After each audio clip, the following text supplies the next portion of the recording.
a PC, right click on your own video and select rename. If you're on a Mac, click on your own video and select rename. If you do not want your photo shared, you can simply hide or not display your video. And now we are live. And if you miss anything in this broadcast, you can go back and watch it again. All right. Thank you so much, Christopher. Okay. So we're going to start with something a little bit different today because I got some feedback from someone recently on we do these Zoom salutes, and sometimes we'll kind of look at everybody on camera. I want to give you some feedback, and we're going to do this on every call because I really want to make sure that when you leave the call here today, you gain some insights that are going to help you in your job search. And one is, at some point, you probably will have a Zoom interview. And that might seem a little bit crazy, like you've never had to search for a job before. Now you're out in this new job search market, which we're still in this kind of pandemic, post-pandemic-ish world where people are doing a lot more things virtually. And they're even realizing the convenience of doing preliminary interviews and screens on Zoom or phone call versus bringing you in person. So there's a good likelihood you're going to be doing a Zoom interview at some point. So here's what we're going to do. If you want to get some feedback on what you look like right now on your Zoom, I do need you to turn your video back on because we're going to give a once over on individuals who are in their video frame. And I'm going to call it like it is. If you guys don't mind, this is going to be some tough love. I'm not going to like embarrass anyone, but I do want to point out to you some ways of improving your LinkedIn presence. Okay. And the first thing I'm going to do is we're going to do our Zoom salute. So what you're going to do is you're going to take your palm of your hand, and I want you to put it on the top of your forehead, almost like your fingers are kind of resting, or someone's resting at the top of your forehead. You should be from the top of where your forehead is, the top of your fingers should be touching the top of your Zoom triangle, your Zoom rectangle. I got my shape wrong. Your Zoom rectangle. So see right now, Kelly Pazier, I'm going to call you out, Kelly. You're a little bit too far back from your camera. Your front of your hand, you should be a little bit closer to the camera. So there's a couple ways we can get closer to the camera. If you're using your built-in laptop, you're going to need to pull your laptop closer to you. Okay. So if you're on your laptop and you're too far back, Tara Sweeney is another example. Tara, you're way too far back. I'm not picking on you, Tara. I'm just using you as an example. You need to be closer because the goal is that you're at least this close. Now you can be closer if you want. That's okay. You can put your hands down if you want, but you can be closer if you want, but you don't want to be like this. Okay. And a couple of things happen when I'm like this. First of all, look how tiny I am. Second, it's harder to hear me because I'm a little bit further back. And it might just be the way you have things set up and you haven't put thought into it. You're not doing this intentionally. But what happens on the interviewing side of the camera is we get a quality impression of you as a candidate. And when you're too far back, you seem a little bit more out of touch. You seem more diminutive. You seem less important. When you're zoomed in, like I'm doing right now, you seem more approachable. You seem more friendly. You seem more important. You see what happened just there when I just adjusted how close I am to the camera. Now, another technique that you can do, you can do this, but you can also do the like reach out in front of you to touch your camera. That's about an arm's length. I see Christopher nodding. Have you used this technique too, Christopher, the arm's length? So reach out and touch your camera. You should be able to touch your camera from where you are. If you can't, you're too far back. Okay. So that's kind of another spacing technique. You got the Zoom salute, or you can touch your camera. Can you touch your camera? Then you're in good alignment. Another thing I want you to think about is when, let's talk about lighting, and then let's talk about looking at the camera. Lighting right now. So can we see your face? And Janine, I'm going to use you as an example.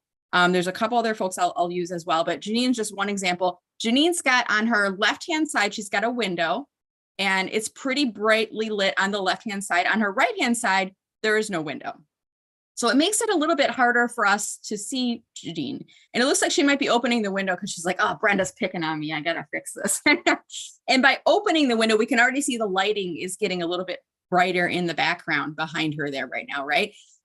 So the goal is when people are interviewing us, we want to look like a good quality candidate. Ideally, you should have some lighting source that is bright and reflecting directly on your face. Now I've got like a Zoom ring light around my camera, and you can pick those up on Amazon. I think I spent like $20-30 for it. I do a lot of webinars, so it was worth the investment for you. For me, for you, you might be like, I don't want to pay $30. This is just for something I'm doing for now until I get back to work. You don't need to buy a ring light. You could have a lamp that is directionally facing towards you.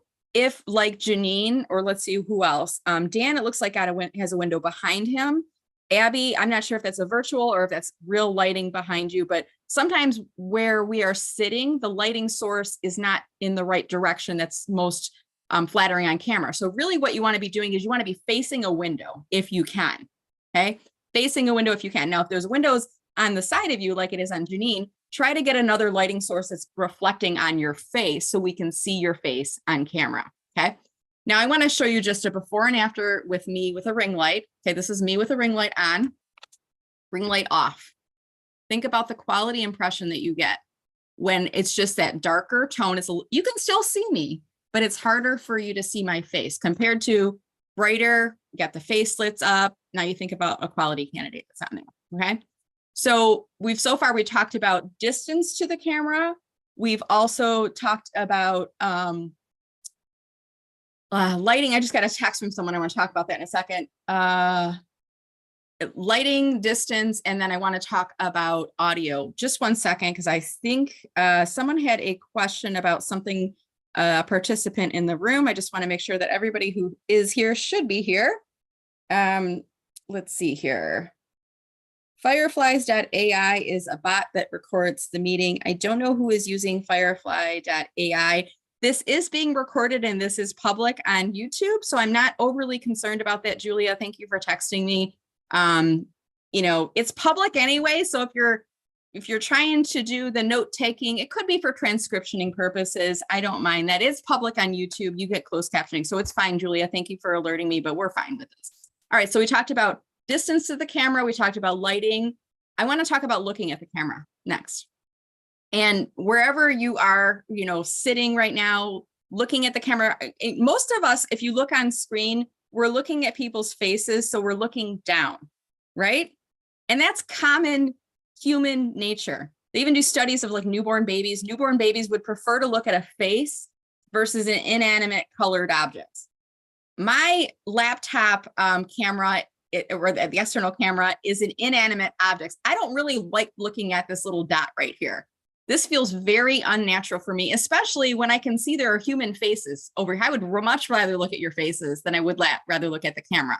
But when you look at the camera, what that does is on the other end of the camera, it makes it look like you're looking at the person who's talking to you, the person who's interviewing you. And just like if you were to be in an in-person interview, when you answer questions, you're making eye contact with them while you're answering questions, right? Now, if they ask you a question, you might do the thing that I do. They ask you a question, what was your biggest strength and weakness? And you go, let me think about, and you kind of look away, right? But then when you respond to them, you look back and you make eye contact, and you're not going to stare at them the whole time. You're probably going to blink a little bit, look away, come back to them. So it's okay to shift your gaze. But as much as possible, when you are on a video interview on Zoom, when you're answering questions, look at the camera. And I want you to tap your camera right now. Everybody reach up, tap your camera. So that's where you're looking, where you're answering questions, okay? Hopefully tapping will help you to remember that's where I want to be looking when I'm answering questions. So if I am asking a question as an interviewer, I'm looking at you and you're listening to my question. Maybe you're looking at me while I'm asking the question, but then when you answer, you want to look up at the camera, okay? So these are some things that are just basics of being on video. And if you've never been told these things before, you've probably never thought about them. You're not doing anything wrong. You just didn't know, right? You didn't know any of those things to do things differently. I see 2 hands that are raised, and I'll ask if the All-Stars want to add anything to this discussion. Please raise your hands as well. We're going to go with Samina first and then with David. Samina, did you have a question? I don't have a question, but I have something to add to what you're talking about. And there's a trick you can do that makes you look at the person and look at the camera at the same time. Like right now, I'm looking at all the people, and I probably look like I'm looking at the camera. If you shrink your Zoom screen up and you put the person you're talking to right at the top of the screen, so you have to go about like make it about half the size of the screen. And then you get rid of your picture so that you don't see them, you only see the other person. It'll look like you're always talking to them and you don't have to stare at the camera. Love it. Great tip. Thank you, Samina. Yeah, Appreciate if I could share my screen, I could show people, but I'm not sure how to do, if I can do that, so. That's I think it'll be a little bit tricky because we're navigating the camera back and forth, but thank you for offering that tip. David, I Yeah. see you had your hand raised as well. If it's all right, I'll move us on to David. What did you have to say? Yes, thanks, Brenda. I'm one of those who I much prefer to look at the face than the camera, which is a little dot above the screen. So what I was wondering is, like when you're talking, I'm looking at you, Mhm. at your face. And how does it look to you? Does it look like I'm looking down at my keyboard or straight at you? It looks like you're looking down at your keyboard. Try to look at your camera right now, David. Like now it looks like you're Yeah. looking at it's Okay. it's a small variation, but let's just practice this right now. David, looking at me, looking at me as I'm talking right now, and then I'm going to ask you a question. And when you respond, I want you to look at the camera. David, what's your favorite color? Look at the camera. Green or There blue? you go. Okay. See, it's just a way of like, listen to the questions, looking at them while they're asking the questions. And then when you respond is when you look at the camera. Does that help? Yeah, it's a little easier in the speaker view when you have the big box to Yeah. look at both, but if it's in gallery view, then it's harder. Yeah, it is a little bit harder. So I just have to be cognizant.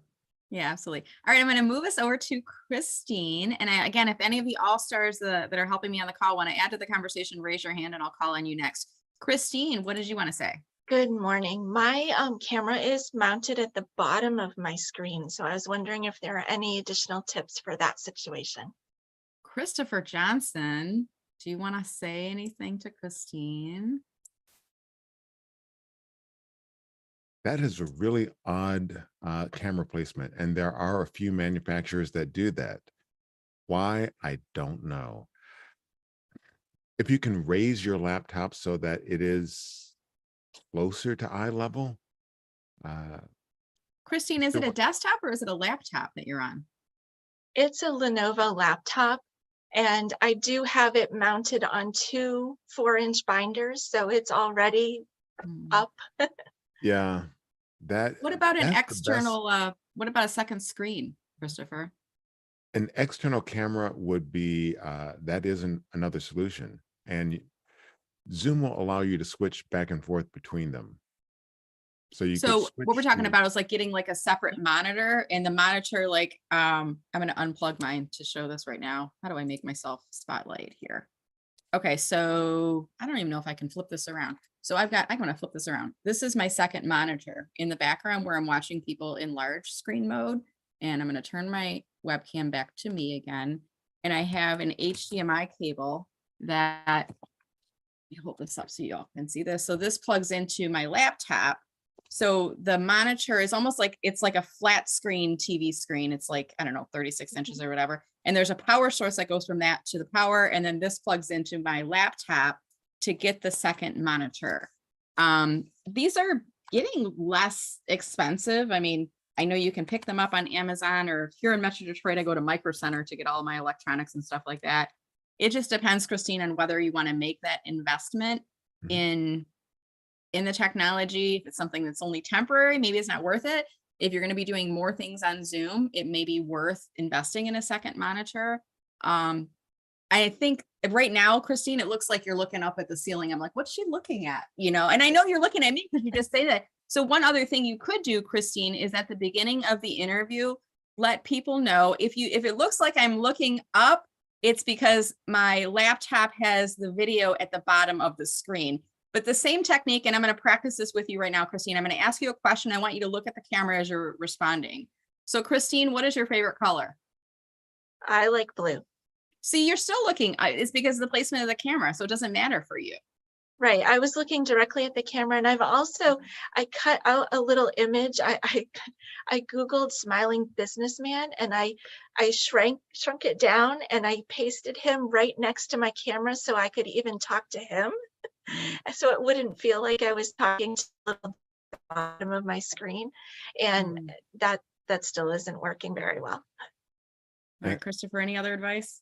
One other option is a external camera. So instead of using the laptop camera, external cameras have come down in price as well, and you can have that either mounted on a tripod, or there are holders that you can use, and even a third option, depending on what your phone is, you can use your phone as an external camera. Okay, very good. Thank you, guys. Mhm. Couple options. All right, we got a couple hands that have lit up as we're talking here. Absolutely, Abby. Abby, what do you have to say? Hi, Brenda. This has been a great conversation. I do interviews literally all day. I'm just here just to support everybody. But I can tell you one little tip that we haven't talked about is wear red lipstick. Now, I'm not wearing red lipstick because I'm not interviewing, but that's a great tip for Zoom. And another great tip is to dress up. So I don't really notice unless you're dressed the wrong way. If you're wearing a nice shirt, I don't really notice. But if you're wearing a suit and a tie, or a tie and a shirt, a nice collared shirt, I definitely notice that. And if you're wearing sweats and you have hair that's wet, I definitely notice that. So definitely dress up like you're going to a real office. That is a big tip.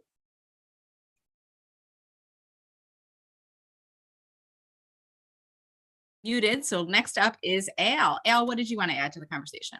Well, I was going to go along the same route of adding an external or additional camera. The the greatest thing that happened during COVID is that every Sunday afternoon at 4 p.m.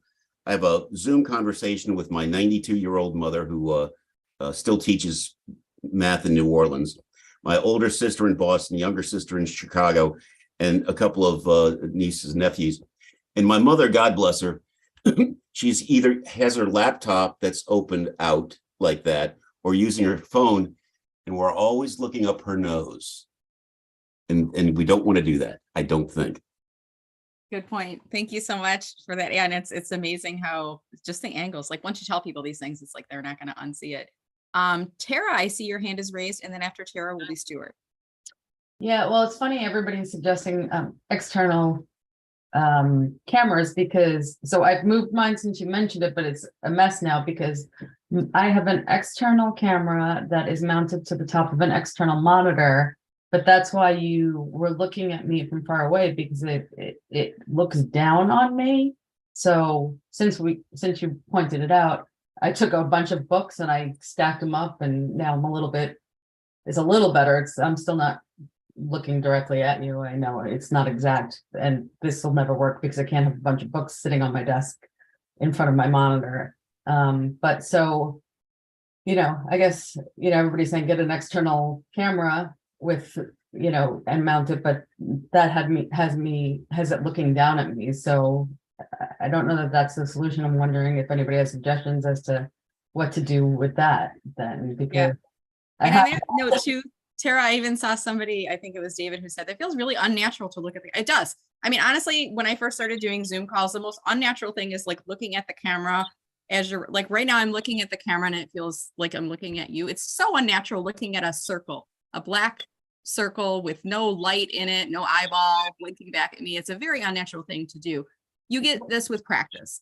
And the great thing is also it keeps it looking down and far from me. Yeah. Right? Yeah. It's an external webcam that you have, or is it mounted on your laptop? Could you explain it to me? It's an external webcam that's mounted on top of my external monitor.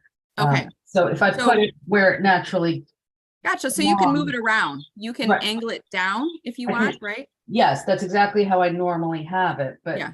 when you pointed out that I was too far away, like that's. Yeah, seems, yeah. So here's what I do. And if I'm going to use my arm as an example. When I put my arm out, if I put it parallel to the ground, that's a little bit too low. So I like to angle my webcam a little bit higher.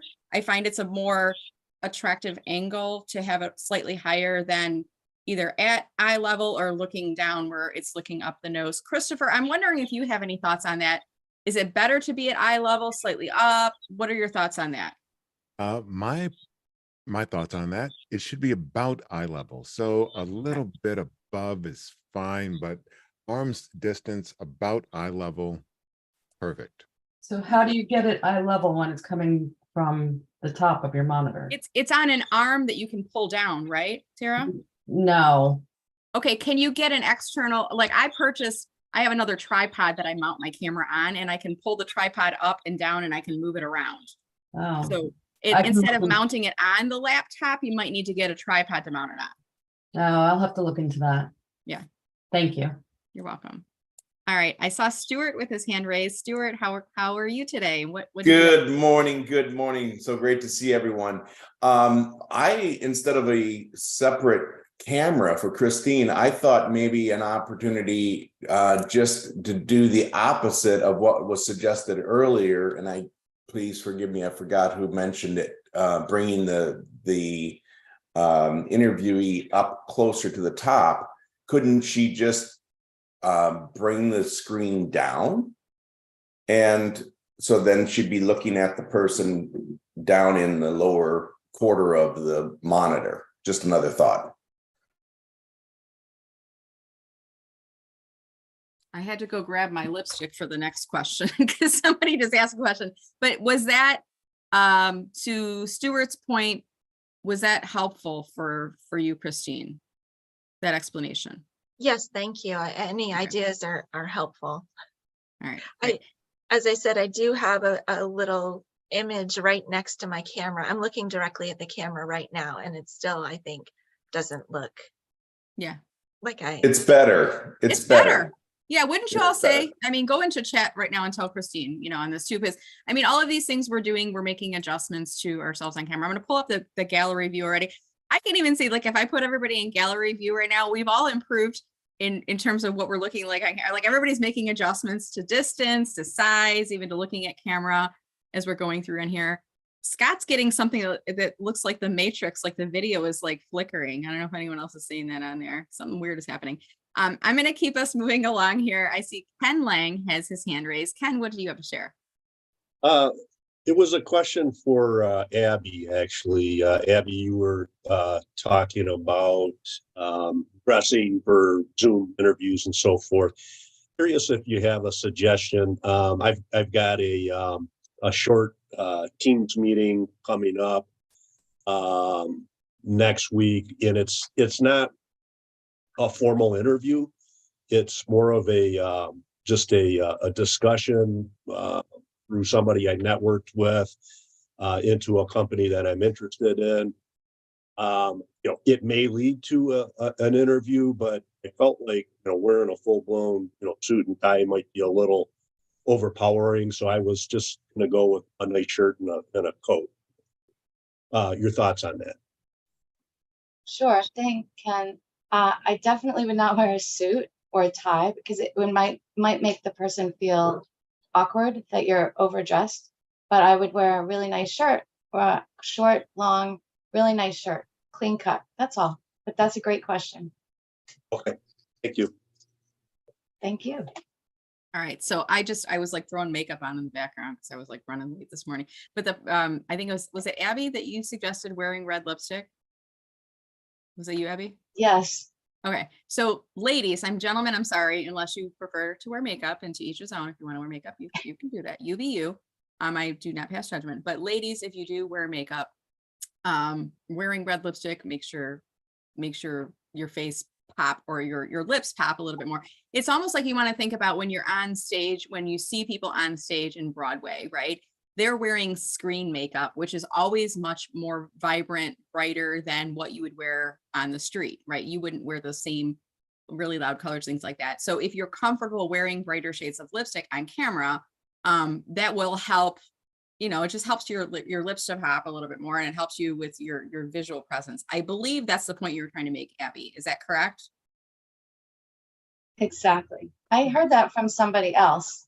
So I didn't make that one up, but I have another tip that's really cool that I give my job seekers all the time. I want to know if you've heard of this, Brenda. Mm-hmm. So if you wear the color of the company's logo when you do an interview, it makes the company feel subconsciously like you're already on their team. Have you heard that one? I have heard that. I think you want to be intentional, but not creepy stalkerish. Like you don't want to be interviewing for Ford and wearing a Ford hoodie and a Ford hat and have a Ford mug in the background. And to your point earlier, I'm wearing, you know, a hoodie sweatshirt right now that's a little bit more casual, it might be better to just to wear a t-shirt rather than to you know, get those color combinations that are, or the clothing combinations that are a little bit too casual on there as well. I have Yeah. heard that, but even like things like in my background, everything I have in here is intentional. I'm playing with the lighting and I'm trying to figure out like what else I do on my bookshelves, but I put, you know, a copy of my book over here. Last week I had Joey Himmelfarb's book. It's moved from my bookshelf up to my nightstand because I'm reading it right now.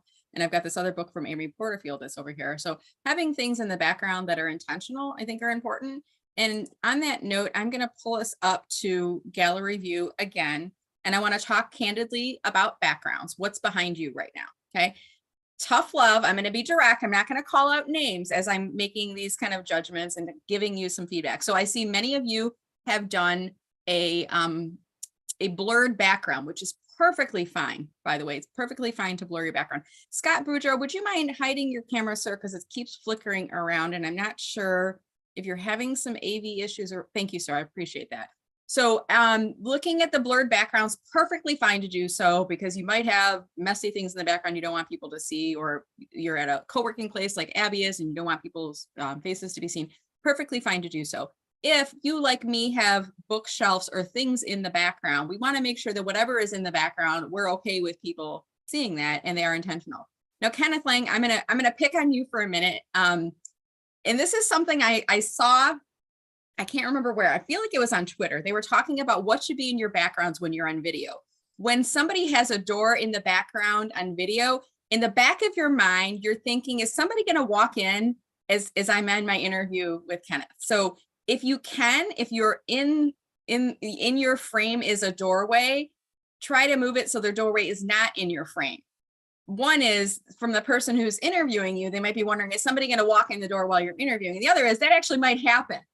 And you all remember that a couple of years back, the newscaster who was in his home office, and the little kid came in and they were like, boop, boop, boop, and then the mom came in and she's like hovering down and trying to get, so not having the door in the background removes the thoughts that the interviewer is having, like, is somebody going to walk in, and also removes the possibility that somebody's going to walk in your frame.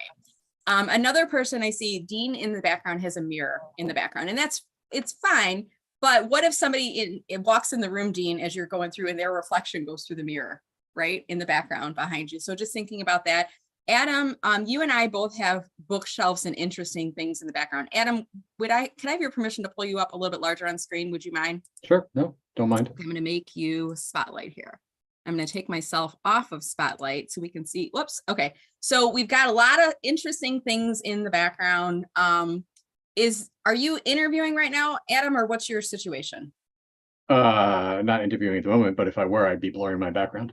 Okay, perfect. That would be my question, because there's a lot of things that are happening that I'm like, I can't tell what they are. It looks like they're figurines or games, or I'm not sure exactly what it is. And there's a lot.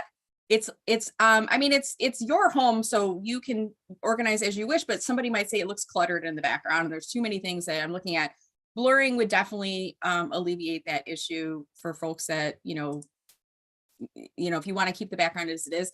Alternative backgrounds is another thing. Samina, is that a pop-up box that you have behind you? Tell us about that. And Christopher, I want you to tell us about yours if you could too. Sure. Mine is actually what you use to take photos with, like it's a backdrop for photo taking, and I have several of them. This is my winter scene. I tend to disappear when I put the video backgrounds on me, like half of my body disappears. And even with the just blurring my background, I still have problems where I think it's because my hair and stuff is a similar color, or I don't know. It just kind of disappears all the time and I look really funny sometimes. So this is what I've done, because I'm doing a lot of interviewing and I do a lot of stuff on camera, and I have a door right behind me. So this is what works for me. And I have my summer one. A lot of people go, where are you? You have a beautiful backyard. So I think they that's don't great, even know that it's is that a flat picture, Samina, or what is it? Is it like a sheet, or what is it? What is my backdrop? Yeah. is it like mounted or is it hanging Here. or what is it? Yeah. So, okay. So it's like cloth, right? Yeah, it's cloth and it's like the same thing when you go get professional photos taken. Okay, great. Thank you. So I'm gonna that's keep us kind of what moving it along. is. They're not very expensive. I like it. And you can purchase them on Amazon or different places. You can Christopher, purchase tell us them on about- Amazon and they're not very expensive. And Yeah. then you can just hang them up. Awesome. Thank you. Christopher, tell us about yours. What is yours? And mine is a room divider. So it's a 4-panel. I found it online, fairly inexpensive, and it gives me a standard backdrop for all of my meetings. There you go. So there's some consistency there. You take away the clutter in the background and those, and I'm not saying you have to go to Amazon for everything. You can go to a lot of places to buy these things, right? And you can even, you might find room dividers at like a Target or a Walmart or things like that that you can use. And I've even seen some people similar to Samina, just buying or using an old set of drapery behind them. You don't have to buy, you can use what you have at home, but we're trying to create, the goal is to create visual attention here, not all the other stuff that's going. It's to just try, to keep the focus on you, because you want them focusing on you, not going, is that a bird cage in the background? Is that bird attacking the other bird? Like what's happening? You don't want them doing those things. You want them paying attention to you. I see that Ken Lang has raised his hand. Ken, do you want to add something or a question for us? Yeah, actually it was a question. Maybe Christopher is our resident expert can help. On Teams, if I'm using Teams, I can blur my background. Every time I've tried to figure out how to do it on Zoom, I've never been able to do it. There's a number of different effects that you can do, but just a simple blur, I've not been able to achieve that. Okay. And back to, you can see my dog. That's why the door is open. If I was doing an interview, they would be booted out of the house with a phone or something. I understand. All right. So one of the things that you should do on a regular basis is update your Zoom so that you have the most up-to-date features. If you click on the up caret next to your video or stop video, one of the options that should be right there is blur my background. If you don't see that, if you go into video settings, then one of the options on the left-hand panel, backgrounds and effects, and blur. See what I'm right there at background and effects, and I don't see blur as an option. Okay. So one of the things that can happen, all the video processing uses extra computer power, and Zoom has certain minimums that it requires in order to use virtual backgrounds, and blur is a virtual background. So it may be that your computer does not have enough processing power to do that.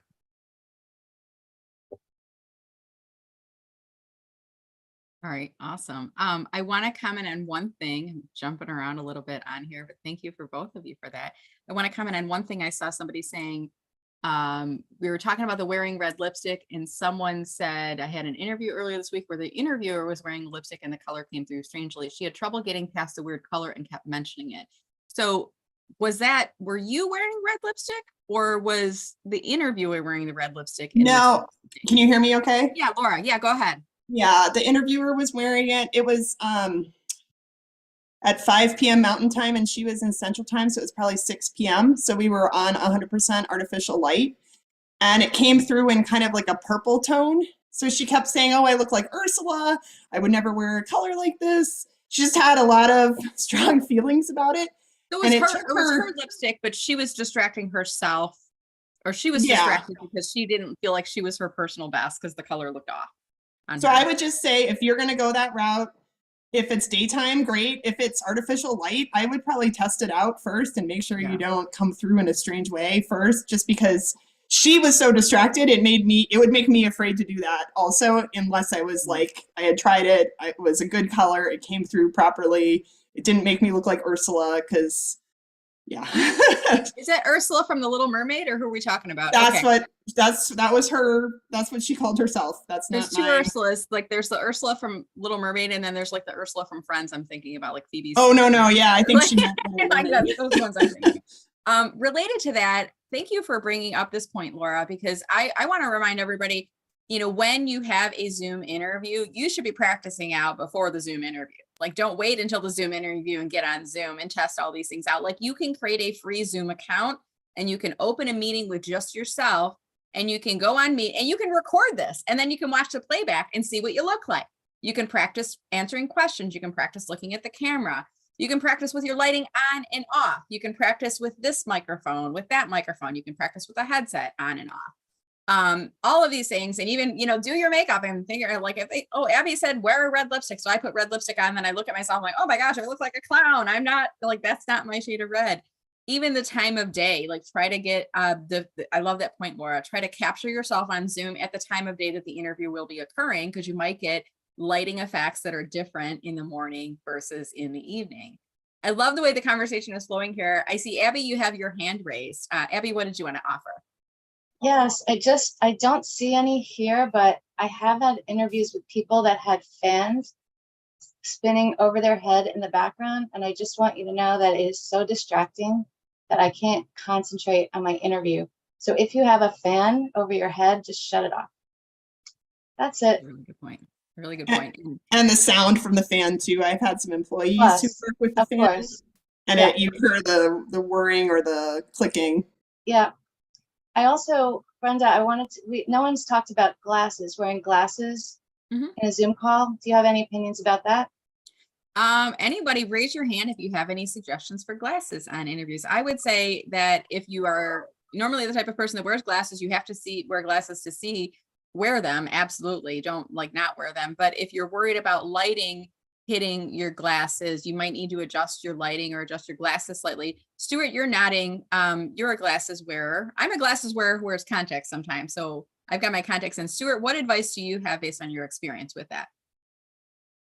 Oh, you're muted. There you go. If you look at mine, you can see the ring light right now. I try to keep my ring light off to my left. So therefore you don't see that. So the ring light's not directly in front of me. That's a great piece of advice. Thank you. And I see some other people with their hands raised. I think they're probably glasses wearers too. I see Jerry Jones. So Jerry, how are you? Can you unmute yourself? And what did you have to say? Yeah, I had attended a session where they recommended just tip the earpieces up slightly. Good advice there. Thank you, Jerry. Awesome. Thank you. Susan, what do you have to say? Hey, I'm not a glasses wearer, but my old boss was, and I would see my face in his glasses sometimes, which was fun, but distracting also. So to other glasses wearers, I would just say, be aware of that. Yeah, there you go. All right, Laura, how about you? I see your hand raised. Yeah, I generally try to do contacts if I'm going to do an interview. I purposefully got the blue color on these glasses because I work in front of a computer a lot, but it's so distracting to me personally as I see myself with my glasses on the screen that I just choose to do contacts on those days. So good. I love it. And by the way, what we're doing here is we're going through conversation is we're asking people to raise their hand. So if you happen to join the call a few minutes late, if you have a question you'd like to ask or to contribute to the conversation, in your Zoom menu bar, which is along the lower portion of your screen, if you're not seeing your Zoom menu bar, take your mouse right now and hover over in the bottom of your screen, and you should see that Zoom menu bar appearing. You're going to click on the little thing that's like a smiley face. It says reactions, and there's an up arrow next to it at the bottom of your screen. If you click on the little smiley face, it's going to pull up the reactions menu. And if you use any of the reactions, like I'm going to do the crying emoji laughing guy right now, that will stay up for what, about 10 seconds, Christopher? 30 seconds? It's not too long. It's a short time frame. About 10 seconds. 10 seconds. And then it'll go away. In comparison, if you hold up the raise hand, like Elizabeth is doing right now, I can see that Elizabeth has raised her hand. It'll stay up until she clicks on lower hand. So that way we can continue to do facilitation of Q&A.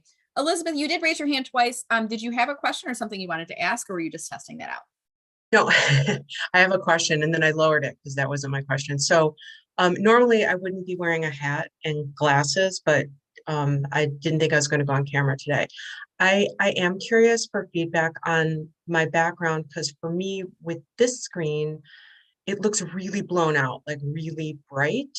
And I can control the lighting pretty well in this room, but I don't have a ring light. I'm looking for feedback also on audio.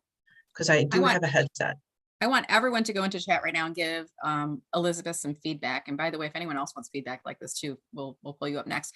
Elizabeth, what I like about you is you have great contrast. Your background is light colored. You don't look like you're overlit to me. I think you're perfectly lit. I can see your face clearly. I even feel like my background looks too dark compared to your background. You know, I feel like you have a really good lighting in there. I love that you have greenery. I do have a little plant over here too. I'm a better lit day. People see that. I like that you have a single portrait in the background. It's not too distracting. It's like I look at it, but then I don't like, it's not distracting me away from it. Obviously, if you're in an interview, you wouldn't wear a ball cap. Glasses are perfectly fine. Like I said earlier, if you wear glasses, wear glasses. But I think your setup looks great. And I want to encourage others to comment and chat and tell feedback about Elizabeth's backdrop. Your sound sounds great. Could you talk for just a second? Remind us, what is your targeted job title in your targeted geographic area? Okay, yeah, and please listen if there's a delay, if my sound and my mouth match up. I am a program and an account manager, most recently in the automotive industry. I'm open to working in other industries, but I do have 9 years, most recently at Lear. I also am always engaged in employee resource groups, so I will always be a part of that. My primary job will come first, but I'll be one of the first people to raise their hand to engage in that. It's really important with me. Your audio sounds great. I think it sounds awesome. great. Yeah. There used to be a delay, and yeah, so, and I have COVID, so I'm like, I was like, the camera's not, it's okay. I think I'm on the tail end of it. But so normally I'd be in red lipstick, just my 2 cents about it, finding the right shade. Boy, it makes a huge difference. And I've been on a lot of like prospecting interviews or calls. Makes a huge difference when people wear a contrasting color. Especially for me in this background, I try to wear something that has some kind of brightness in it, like a pink or red or orange or something. So I always would joke, I put this back here because I felt like I was in a Fellini black and white movie. Like it was not working. It was a little too artsy. And the other thing I've heard for one of my friends who's in tech says that macrame is the cool thing. All the cool kids have macrame background. I couldn't find any. So I went to IKEA and I got little plant hangers. So there's little Love it. Are those real plants or are those like artificial plants? They're real planties. And this is a little air plant. And but they're very low maintenance. Very cool. Yeah. I'm going to be mixing up my bookshelf coming up because I get tired looking at the same thing. I've actually got like some rainbow colored organized books at the top and some puzzles and stuff over there too. But I like those, you know, I mean, I'm not looking for a job. I like doing this for a variety for you and for me. I get sick of looking at the same thing all the time. But thank you, Elizabeth, for allowing us to do that quick little audit of your background. Yeah, thank you for the feedback. I appreciate it. All right. I'll remind you too, we've got about 5 minutes left. If anyone does have any additional questions or any final thing they'd like to add. Rosemary, I see that you raised your hand. What's going on? Can you talk? I really just have to share this with you, Brenda, because I know. Oh wait, let me unblur my background because maybe other of you will enjoy this too. But I needed to show this to you. Oh, I love it. So it sounds really bad, but is that the weekend? we were kibitzing back and forth. That's awesome. Kenneth Lang had posted a thing on the a poll on were you rooting for New England? I'm sorry, Philadelphia, the Chiefs, commercials, and we said we were voting for the Puppy Bowl. So yes, my sweatshirt that I will be wearing on Sunday that says I'm here for the Puppy Bowl. I love it. So, that's great. Big game. But nope, I actually have to run because I have a phone screen now, and then later today I'm going for a second interview to a company that I had my first interview at just on Wednesday. Wonderful. Sounds like things are popping for you, Rosemary. Good luck. We'll keep our fingers crossed for you. Please do. Please do. All right. You made me think of another tip I want to give, and related to what Elizabeth's point was, if there's an audio delay, and then earlier in the call, Scott Boudreau was getting like a matrixy video thing happening up on screen. Wi-Fi and technology is really great when it works perfect, and then it's not so great when it doesn't work so perfect. So if you happen to be on a Zoom interview call and you're either noticing an audio delay, your Wi-Fi starts getting buggy or anything like that, I want to teach you a little hack I have that's going to help you with the phone portion of your interview. I want everyone to look in their menu bar right now where mine says mute, stop video, security, about a bunch of other things. So if you click on your little microphone icon where it says mute, underneath, you're going to see a couple of menu options. You're going to see one option that says switch to phone audio.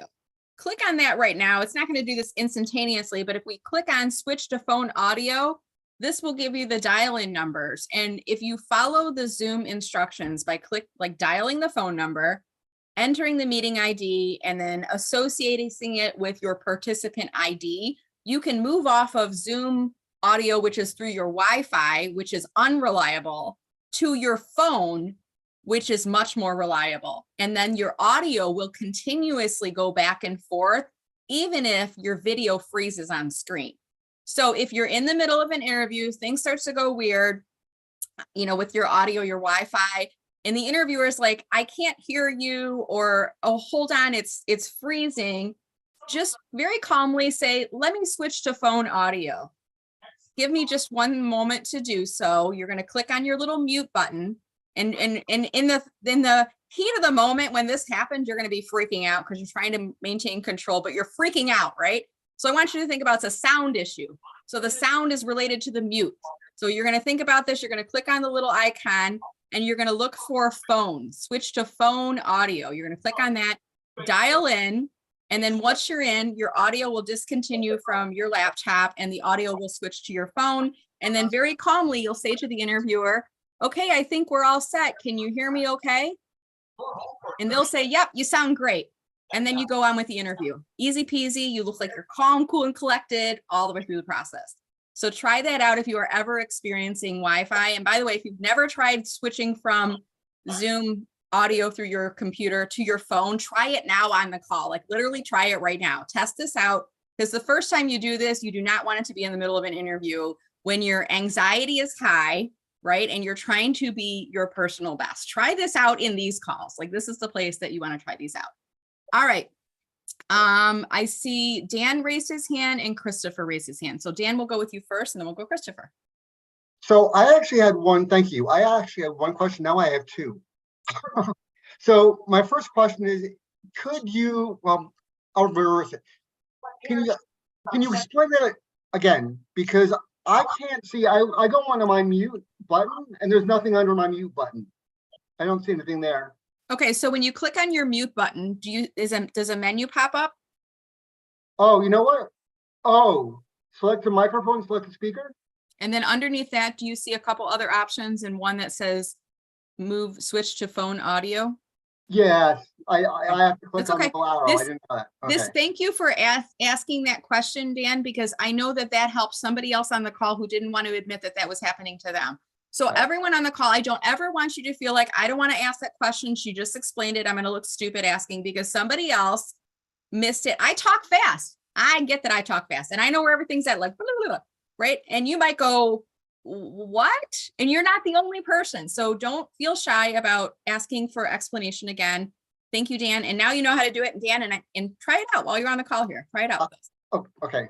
Okay. Did you have another question too, or? Yes, I did.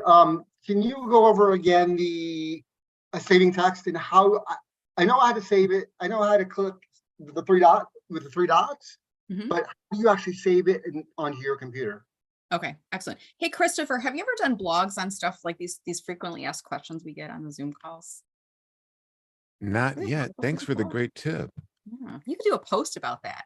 And you could say, have you ever been on a Zoom call and you want to save the transcript and you can't remember how? And then when folks like Dan come on our calls and ask, how do you save the transcript? You could send them to the blog where it walks through step-by-step instructions. It's outside of Zoom, so he can read it again and again and all of that. Christopher, do you want to give the explanation for Dan? Sure, I'm happy to help. Thanks. So once you click on the three dots and save it to your computer, you will also see a pop-up that says show the path, a show and folder. So that will show you exactly where it is. It should be probably in my documents or under something like that, depending on whether you're on a Mac or a PC, or whether you have it defaulted to somewhere else. But it should have the meeting name, and then in that folder should be the text. I'm sorry, you lost me. I'm not so tech savvy. I apologize. That's fine. I no longer have the 3 dots I no longer have the chat bar on the right side of the screen. I don't know all right. how. Oh, maybe I can do this. No. Absolutely. So when you click Oh, on I got it. Okay. yes. So So if the click chat on- bar ever disappears, you can look on the menu across the bottom Yeah. and All right. re-enable the chat. Okay. And so now that I've saved the chat, I'm sorry to ask again. I know we're past time. What are the next steps? So once you save it, now it's on your computer as a text file. And when you save it, you should get a display that says show in folder or show in finder. And that will show you exactly where it is on your computer. I'm sorry, I'm not following. So I go to save chat, I click on save chat, and then it's nothing. All right. So as soon as I click on save chat, one of the things that comes up right next to it in a gray bar that's only there for about 5 to 6 seconds is show. So click on save chat. Yeah. Okay. And then you should see a display right there next to it saying show. Show where in it's located. folder or yeah. No, I don't know why. I'm clicking on the three dots. Right. So after you click on the 3 dots and click save. Right, save chat, right? Right. You And don't that's see a where little, it's like a menu that pops up and it says chat saved, show in folder. No. Oh, okay. Yeah. That's okay. Zoom is That's fine. confusing. I always tell people LinkedIn is confusing. That's why I have a job. Zoom is confusing. That's why Christopher has, part of what you do, Christopher, is helping people with Zoom. But that's why Exactly. Christopher does what he does, right? Thank you. Exactly. Thank you. Sorry. Wonderful. And see, as Brenda said, somebody else had that same question. And now we are all better for having gone through that. Now, one thing I wanted to mention, Brenda, with your tip of switching to phone audio. If you do that, and now your phone is tied to your Zoom video, that's wonderful. So if you happen to go into a breakout room, your phone goes with you. If you are in 2 separate things, if you enter on your phone and then you enter through your computer and both are active in the call, they could go to 2 different breakout rooms and confusion and chaos could ensue. There you go. And Christopher, you had your hand raised. Was that what you wanted to add, or was it something in That addition? that was it. That was just what I wanted to add, being helpful. All right, awesome. So we are nearing the end of our time. First of all, I want to thank Christopher for helping us out at the beginning of the call. I want to thank the other all-stars who were helping us out. I know a couple of them have had to drop. We're getting near, we're actually past the end of our time, but I kind of feel like I started 10 minutes late. So I'm going maybe 10 minutes over. One thing I do want to do before we leave is the job seeker mantra. And I started doing this again last week. We're going to do it again this week. Let me just grab it in the background. And then I need to navigate back to my Zoom window, clicking on share screen.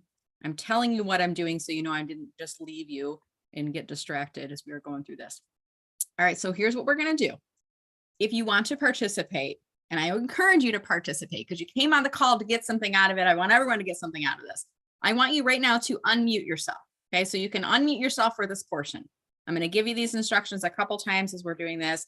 You're going to unmute yourself. I am going to say a line in this job seeker mantra that is up on screen, and you're going to repeat the line back to me. Okay. And this is something I like to do to get us in the right mindset as we are going through the job search, because there's a lot of messages you're telling your brain right now, and I want to retool and get into the positive mindset of things. Okay. So you're going to raise a hand. It can be your right hand or your left hand. If you rose your left hand last week, change to your right hand this week. I don't care. Be either hand that you want. I am going to say the line and point at the screen, and then you're going to repeat it back to me. Okay. So I'm going to say it the first time. Then I'm going to point at the screen and you're going to say it back to me. Let me just see if people are unmuting themselves because I want to hear your voices. Unmute yourself. Click on your little mute icon right now. Okay. We're going to unmute yourself so I can hear your lovely voices as we're doing this. Okay. So I'm going to say the line. I'm going to point at the screen and you're going to repeat it back to me. Here we go. This is temporary. This is temporary. There you go. I am awesome. I am awesome. I want you to say it again, and I want you to believe it yourself this time. I am awesome. I am awesome. There you go. I felt it in the heart that time. And you are awesome. Point at somebody else right now. You are awesome.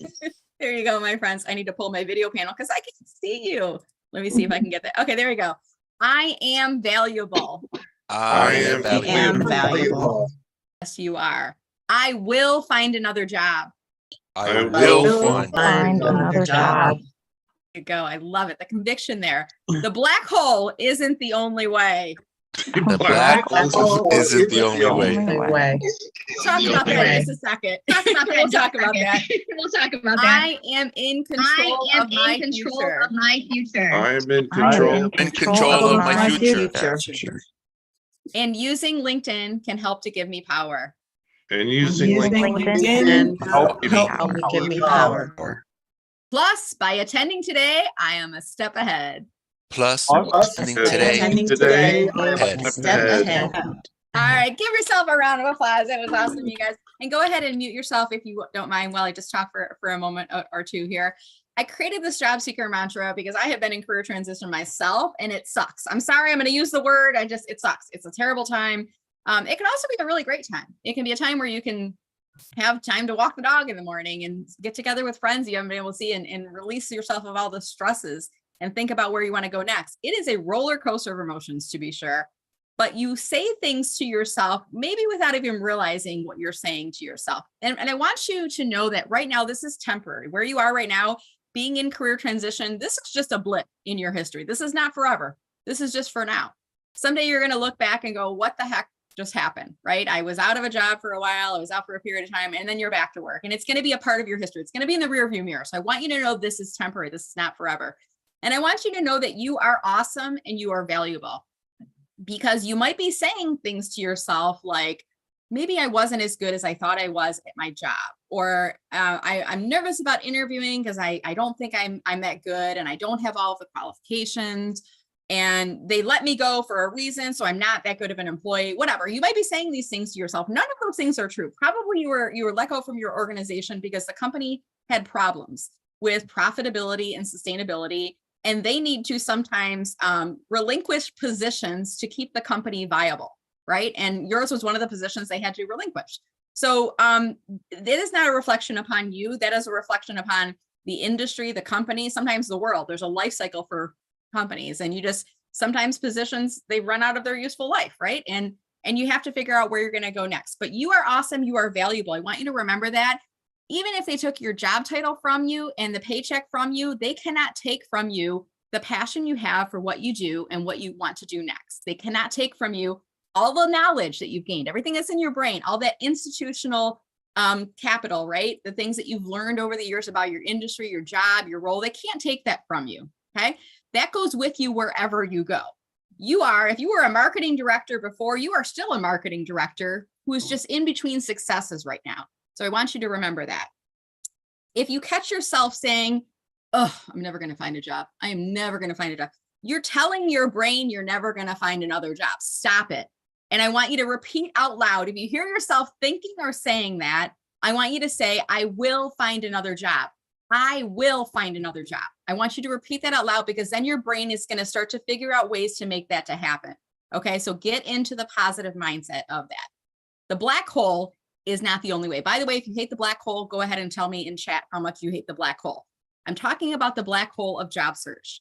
The thing that happens when you apply to job upon job upon job, you do all the application, you upload the cover letter, then there's the questionnaire, then there's this, then there's that. And you may get back an automated, thank you, your submission has been received, and that's it. You might get back an automated, you're not a good fit. You might get back and we'll contact you if you're a fit. It's soul sucking and it's energy crushing, isn't it? It's kind of like a black hole. It just pulls it in and it doesn't ever push back out. I hated that part about the job search. That's part of the reason I got so heavy into LinkedIn, because I felt like LinkedIn did give me, and it can give you control of your future as well. You can't control what happened to you. You can control, my friend, what you do today and what you do tomorrow and what you do next week. You can control your mindset. You can control the people that you surround yourself with, right? All of these things that you can control, you have control over moving forward. You can't control the past, but the black hole is not, you can't just rely completely upon job boards and ATS systems to get you back to work. Tap into the power of LinkedIn. And one thing I always say is that when you're more and more active on LinkedIn, you're basically planting seeds across the network. When you post, when you engage with people, when you connect with people, when you connect with fellow job seekers, all of these things are kind of like you're planting seeds across the LinkedIn network. Now, I don't know which of these seeds is going to sprout up to the next opportunity for you, but I do know the more seeds that you plant, the better the likelihood you're going to find that job faster. Okay. And it's going to get you out of that black hole, because it is not the only way. There's definitely a better way of doing things on LinkedIn. And by attending today, you are a step ahead, my friend, because you are surrounding yourself with amazing people, with this wonderful VIP community. And I want this to be like the meeting you look forward to coming to every week. I want you to walk away feeling like you were inspired. Maybe you smiled, maybe you laughed a little bit, maybe you got some new tips. You know, today we talked a lot about getting on camera and Zoom and things like that. Maybe you walked away with some things that you're like, huh, I thought about that before. And now you know. From this day forward, you will always know. You'll always think about that Zoom salute or distance to the camera or making eye contact. You'll be thinking about these things, and you didn't know that before the call. So every call we do is a little bit different. Sometimes we share success stories and Q&A. Other times, I kind of go off on a tangent like this, right? And I take us in an entirely different direction, but I'm trying to keep these fresh and relevant to you all the time. By the way, if you ever come across someone on LinkedIn who has posted that they have lost their job, that they've been laid off, let go, or whatever, go into comments on that post and add a quick comment and make sure that you tag me in and say something like Brenda Meller has resources that can help, or check out Brenda Meller's Friday group or something. Tag me. And by the way, to tag someone, you use the @ sign. Just type in @Brenda Meller. It'll pop up my name, and then I will get notified. And that's kind of like you winking to me, and I'll wink back in the form of replying to your post with instructions for that person to come and join us on these calls. Okay. So you can help to be like an apostle of sorts to bring more people into this VIP community. And the most important thing is I don't want you to feel like you are alone in the process, because when you work with a company, you're part of a team. And then all of a sudden one day they tell you you're not part of the team anymore. Right. And it's very weird how that happens. Like you've got people that you thought were your best friends at work, and they turn their back on you and they won't talk to you anymore. Or they're still at work during the day and you're not. So you just, by time, you're not in the same space and spending the same time together.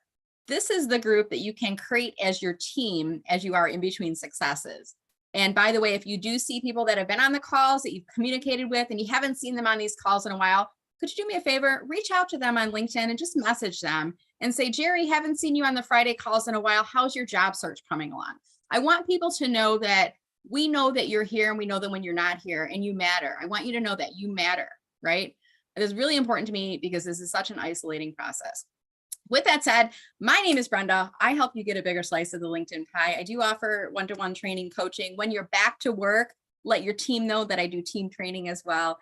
And I'm doing some great things with online courses. More information coming soon in the coming year.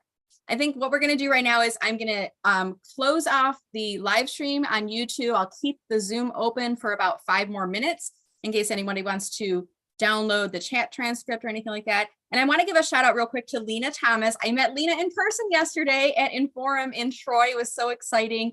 Lena, you actually inspired me to think about, I might be planning a pop-up meetup for Metro Detroit area job seekers who are part of the VIP job seeking community, maybe doing an in-person, maybe a coffee or a breakfast or something in the next couple weeks or months. So stay tuned for more details on that. With that said, have a wonderful week. Thank you again to Christopher Johnson for being my co-pilot on this whole experience. Christopher, if you do blogs or posts on any of these things, you can also, I can give you the MP4 if you want to grab the video and just have yourself talking about it too. So something to think about. Thank you. All right, awesome. Okay, I'm going to stop our live stream. I'll keep us open for 5 minutes. I look forward to seeing you guys next week, unless you're back to work. And do let us know. Tell us you're back to work, and I will see you around LinkedIn. Take care, everyone. Thank you so much for joining. Bye.